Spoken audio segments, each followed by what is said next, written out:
Hey everyone, welcome back to the channel. In this video we're going to be exploring GreenShift's SVG text path block in WordPress. This is a mini-series taking a look at GreenShift's blocks individually and in depth. So to start, let's go ahead and make ourselves a brand new blank page to take a look at this block. So there's a couple ways to do this. If you've logged in with your username and password as an admin, you'll end up on the dashboard. On the left-hand sidebar over here, hover down to Pages and click on Add New Page. Alternatively, if you're already logged in and anywhere on your site, you'll have this top toolbar. Hover over New and click on Page. That's going to give us a blank slate to work on and take us to the WordPress block editor. Alright, once we're here, let's go ahead and do some housekeeping. If this sidebar isn't here, there's a button beside the Publish page called Settings. Go ahead and click on that because this is where we will find all of our settings and parameters to adjust and toggle once we're messing with the block. So let's go ahead and say, and give this page a name to keep things organized. SVG image text path test. Okay. Now let's go ahead and actually add in our block. So press this blue button with the plus icon called block inserter. We can search for it here, or we can scroll down to GreenShift elements and try to find it. If it's not there, let's go ahead and scroll down a bit further to extra elements with this with these blue icons. This G icon is actually the GreenShift logo. And here we have SVG path text.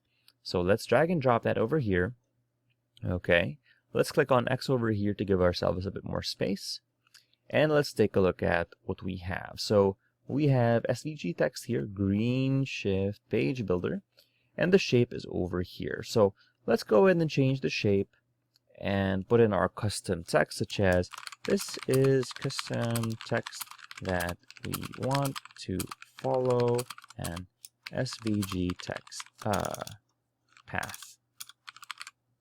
How about that? Okay, so there it is, and we can change whichever shape we want. There's a bunch of options here in the library, but I want this squiggly one, so we'll go with that. We can also add in our custom SVG if we had the shape of a character, a mascot, or if we wanted to follow a certain line over a background image.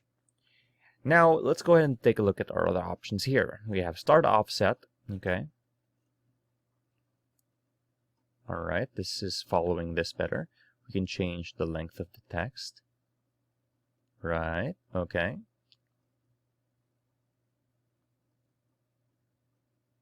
Just so that it's still legible. We can change what the fill color is. We can make it like a gradient if we wanted to. We can change the stroke color within if we wanted to.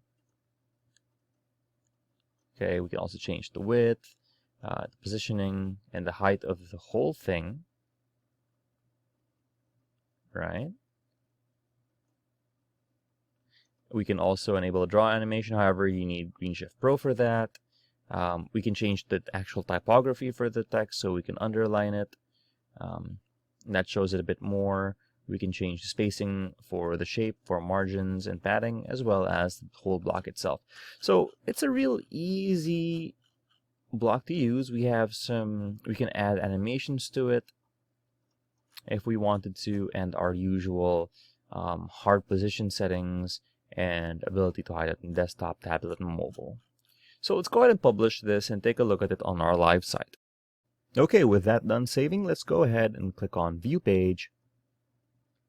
And here we have our custom SVG text image path using this GreenShift block that lets us use it. So, if you found this video helpful, please leave a like, comment, and subscribe to our channel, as it really helps us out with the YouTube algorithm. Show this kind of video to other nerds like us. Thanks for watching, and we'll see you on the next one.